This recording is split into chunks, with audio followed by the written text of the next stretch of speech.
gusto niya magbago. And if ever na bibigyan mo pa siya ng chance, talagang ipupursue ka ulit niya, no? Pwede siyang bumalik sa'yo, pwede kang ligawan ulit, pwede kang suyuin ulit, mga kapiksi.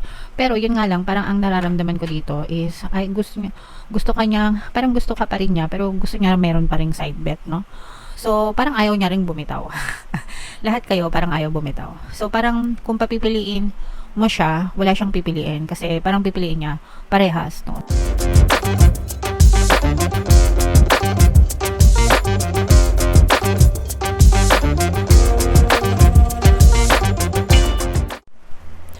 Hello guys, hello Aquarius, welcome back to Pinay Pixie Tarot. Ang pamagat ng episode natin for tonight is Silip sa Pag-ibig Kapalaran. Ito yung ating love life reading para sa Aquarius ngayong November, mga kapiksi. Pwede ma-pick up yung energy nyo, pwede ma-pick up yung energy ng person nyo, pwede magkabaliktad yung roles guys. If in case hindi kayo nakaresonate dito, try nyo panoorin yung video dun sa zodiac sign ng person nyo, baka nandun yung energy nyo mga kapiksi. So, unahin natin tong deck na to. Ito yung mga love message or love advice para sa inyo. Ito yung image ng card na nakuha natin mga kapiksi. So, basahin natin yung mensahe para sa inyo. Time.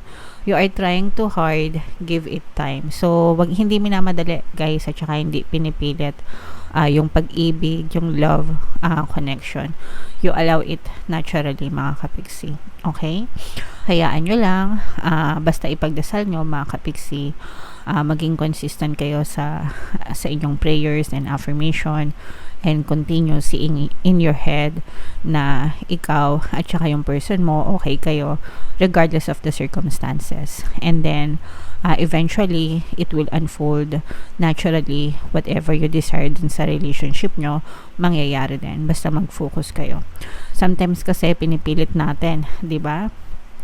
Pinipilit natin na ma-fix yung ating relasyon, pinipilit natin na maging okay tayo, mga kapiksi, para maging okay tayo, pero hindi talaga okay, di ba?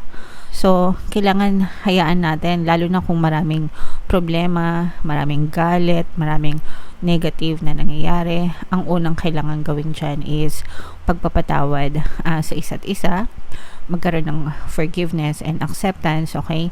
And then, live happily with lots of love sa inyong isipan, sa inyong imagination, with prayers and affirmations, no?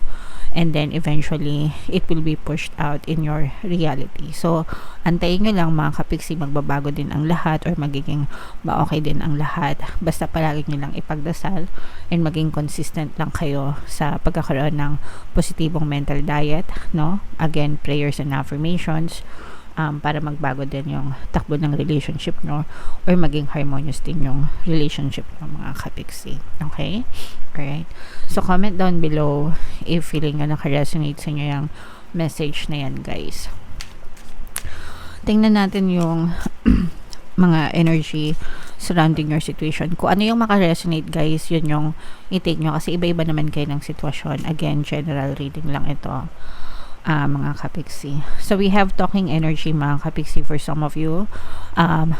Constant yung communication nyo. Maganda naman yung communication nyo ng person nyo.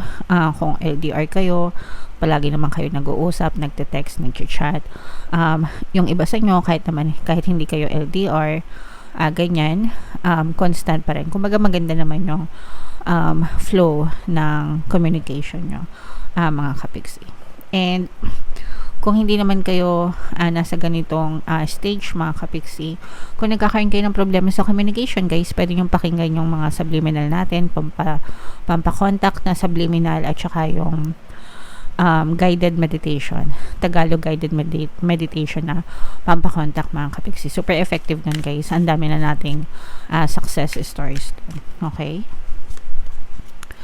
And for some of you, you may be twin flames din, no? Ibig sabihin, matibay yung inyong connection ng iyong person, kaya kahit na nagkakaroon ng problema or challenges, malakas pa rin yung hatak nyo sa isa't isa, mga kapiksi. Okay? And then for some of you naman, there may be some kind of separation for some of you. Again, hindi magre-resonate sa lahat. Kung ano lang yung naka-resonate sa inyo guys. Dun sa iba, merong energy ng separation dito. Pero kahit na hiwalay kayo or yung iba pwedeng separation kasi LDR. Pero kahit na LDR, constant naman yung inyong communication mga kapigsi. And yung iba naman sa inyo, kung let's say for example, separated kayo but you still miss each other, no? Baka namimiss mo siya, baka namimiss ka niya, hinahanap-hanap pa rin yung isa't isa. Pwedeng hindi kayo nagkaroon ng maayos na paghihiwalay, kaya parang may kulang, no?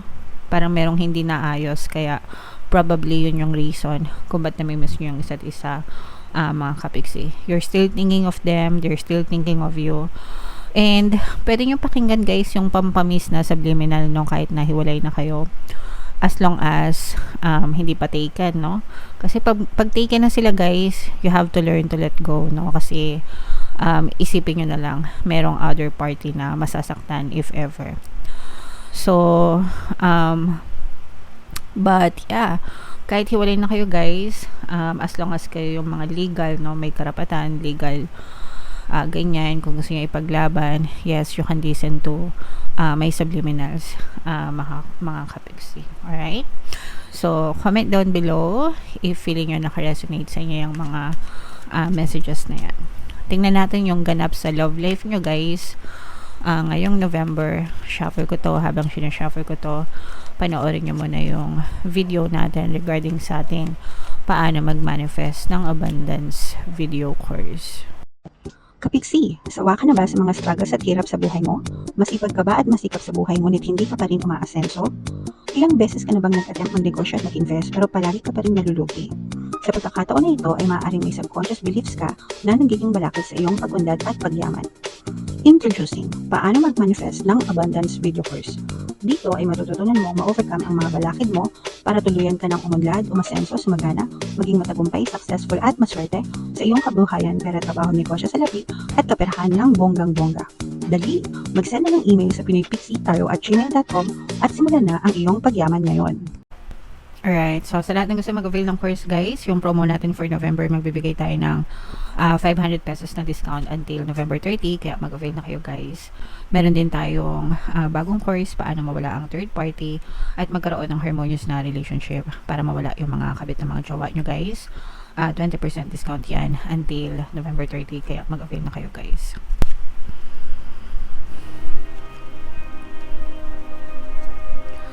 So Aquarius guys, kayo ay na-present ng King of Swords. Ito yung ating love energy.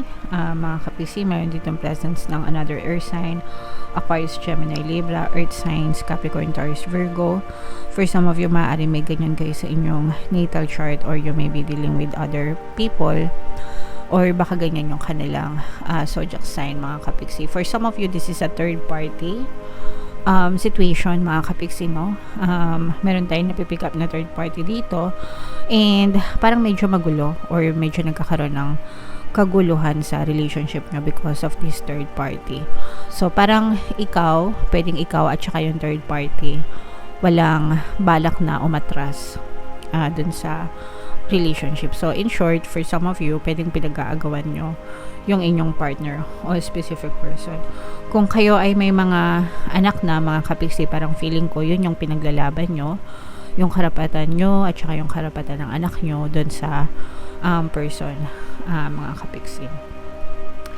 And yung other party naman, parang palaban din sila kung bakit, di natin alam. Gusto lang nilang panindigan yung pagiging third party nila, mga kapiksi. Kaya parang palaban din sila. So, ayaw din nilang bumitaw dun sa inyong person. Pero dito guys, nakikita natin na in the end, kayo yung pipiliin ng person nyo. And gusto rin magbago ng person nyo, mga kapiksi. Kumbaga parang gusto niyang magbago to become better.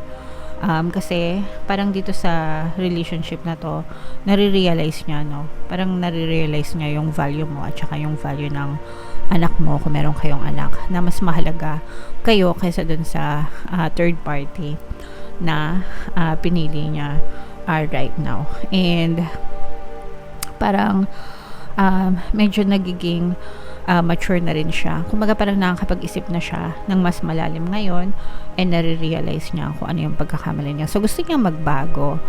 And if ever na bibigyan mo pa siya ng chance, talagang ipupursue ka ulit niya, no? Pwede siyang bumalik sa'yo, pwede kang ligawan ulit, pwede kang suyuin ulit, mga kapiksi. Pero yun nga lang, parang ang nararamdaman ko dito is, ay gusto ka niya, parang gusto ka pa rin niya, pero gusto niya meron pa ring side bet, no? So, parang ayaw niya ring bumitaw.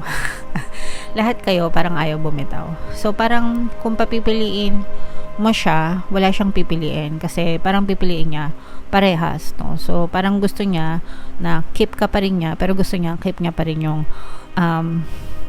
kabilang side. So wala siyang gustong bitawan. Pero pagdating sa responsibilities, ganyan, kumbaga parang yun yung kaya niyang ibigay sa'yo.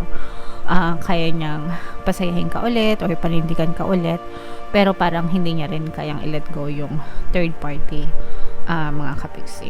So nakikita natin dito na maaari kayo magkaroon ng reconciliation, pagbabalikan, pero yung iba sa inyo in the future baka magsawa din kayo, guys. Ayan, no, kasi sabi ko nga sa inyo, 'di ba, parang kapag pinapili siya, kung kayo or yung kabilang side, wala siyang pipiliin kasi parang gusto niya parehas kayo, pero dadating din yung time, mga kapiksi, na maaari kayong bumitaw dito sa person na to kasi sobrang sakit na. So parang hindi nyo na rin kakayanin. So kung ngayon palaban pa kayo, mga kapiksi, ibig sabihin hindi pa kayo bibitaw, pero dadating din yung time na magsasawa din kayo kasi na-realize nyo na hindi tama, no? Parang habang nakikipaglaban kayo sa kanila, lalo lang kayo nasasaktan. So parang dadating yung time na tatalikuran nyo rin itong relationship na to, and you will just focus more on yourself. And kung may anak kayo, yung anak nyo yung inyong pagtutuunan ng pansin. At saka parang nawala na yung tiwala nyo din dun sa person nyo, mga kapiks. Okay? Kasi yung iba sa inyo, parang multiple chances na rin yung binigay nyo dun sa person nyo. Ibig sabihin, marami na kayong pagkakataon na binigay sa kanila, pero parang paulit-ulit lang din. Okay? Alright. So, comment down below, guys, if feeling nyo nakaresonate kayo dyan. Itong reconciliation, guys, imay-may nyo yan kung gusto nyo makapag-reconcile kayo ng person nyo.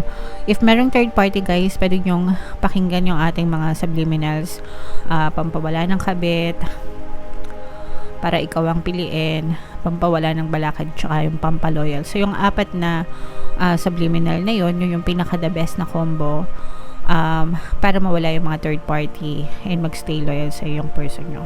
O kaya pwede kayo mag-avail ng course natin, paano mawala ang third party at magkaroon ng harmonious na relationship. So dun sa course na yun, kayo yung magmamanifest, pero ang maganda doon is hindi lang yung third party na yan yung mawawala. Lahat ng third party, as in never nang magkakaroon ng third party sa relationship nyo kapag natutunan nyo kung paano gawin yan. Okay? So comment down below, Aquarius, if nakaresonate kayo, ito yung ating 2025 kapalaran, mga kapiksi. Panoorin nyo na.